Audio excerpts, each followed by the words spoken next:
इस मई महीने की याद एक और बात से भी जुड़ी है और वह है वीर सावरकर।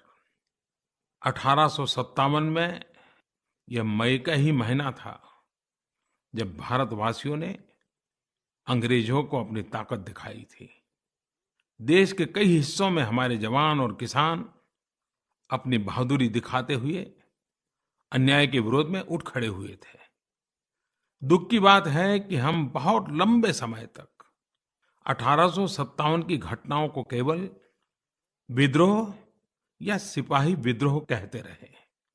वास्तव में उस घटना को न केवल कम करके आंका गया, बल्कि यह हमारे स्वाभिमान को धक्का पहुंचाने का भी एक प्रयास था। यह वीर सावरकर ही थे जिन्होंने निर्भीक होकर लिखा कि 1857 में जो कुछ भी हुआ वो कोई विद्रोह नहीं था, बल्कि आजादी की पहली लड़ाई थी। सावरकर सहित लंदन के इंडिया हाउस के वीरों ने इसकी 50वीं वर्षगांठ धूमधाम से मनाई। यह भी एक अद्भुत संयोग है कि जिस महीने में स्वतंत्रता का पहला स्वतंत्र संग्राम आरंभ हुआ, उसी महीने में वीर सावरकर जी का जन्म हुआ। सावरकर जी का व्यक्तित्व विशेषताओं से भरा था। शस्त्र और शास्त्र दोनों के उपासक थे।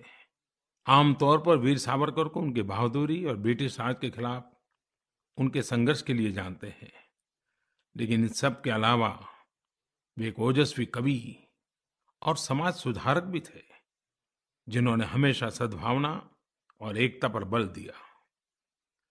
सावरकर जी के बारे में एक अद्भुत वर्णन हमारे प्रिय आदरणीय अटल बिहारी वाजपेयी जी ने किया है।